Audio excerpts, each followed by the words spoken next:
វីដេអូនេះខ្ញុំបានទៅលេងនៅខេត្តសៀមរាបទីក្រុងកហើយថ្ងៃនេះខ្ញុំជាមួយនឹងក្រុមការងារជាធីមរបស់ខ្ញុំហ្នឹងបានឡើងទៅលើកំពែងពួកយើងបានជិះកង់តាមផ្លូវទៅលើកំពែងផ្លូវចូលបាយ័នធំនិយាយទៅនៅលើនេះគេអាចឲ្យយើងជិះកង់បានហើយស្អាតហើយបើសិនជាទេសភាពមើលទៅត្រជាក់ចិត្តហើយស្រស់ស្រាយខ្លាំងមែនតើហើយបើសិនជាអ្នកទាំងអស់គ្នាមកលេងសៀមរាបអ្នកទាំងអស់គ្នាអាចទៅជួលកង់នៅ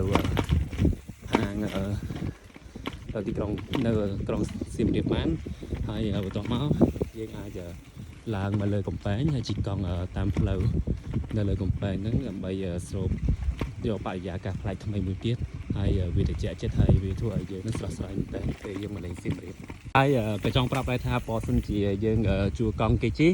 យកកង់ណាដែលមានកែបគូតរៀនពុក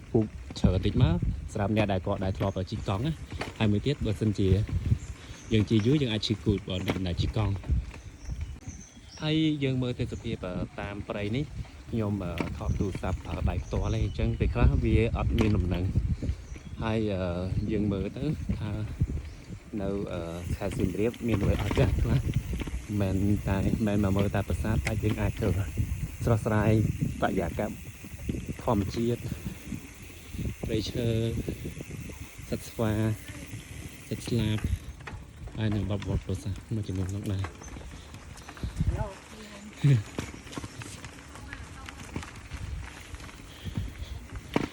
មានអារម្មណ៍ថាមកលេងសៀមរាបដូចនេះអស្ចារ្យហើយការរៀបចំរបស់រដ្ឋាភិបាលឬក៏ខាងអ្នករៀបចំទេសចរគាត់បានមកកាត់ថ្មីច្រើនជីកង់មកមុនហ្នឹងពីកន្លែងខំស្ពាធំនៅលើអាកំពែងហ្នឹងឥឡូវជីទៅត្រង់រហូតទៅយើងមកដល់ខំស្ពាខ្មោចអញ្ចឹងយើងមិនចាំជីតាមផ្លូវកស៊ូក៏បានដែរយើងជីតាមផ្លូវកំពែងហ្នឹងតែជីតាមលើផ្លូវកំពែងហ្នឹងនោះត្រង់តែយើងប្រើកង់អញ្ចឹងបើសិនជាចង់ជីកង់អត់ជីគូតយើងអាចជីកង់ដែលមានកែបចេះដូចខ្ញុំបើសិនជាកែបទូចេះអ្នកដែលធ្លាប់ជីមួយរយៈគឺឈឺគូតខ្លាំងអាហ្នឹងករណីដែលគាត់តែធ្លាប់ជីណាអ្នកបើធ្លាប់ជីគេយល់ហើយមិត្តភ័ក្តិដែលខ្ញុំមកចូលលេងនេះមានអ្នកខ្លះមកពីវៀតណាមអ្នកខ្លះមកពីកូរ៉េអ្នកខ្លះមកពីចិនហុងកុងអ្នកខ្លះមកពីឥណ្ឌា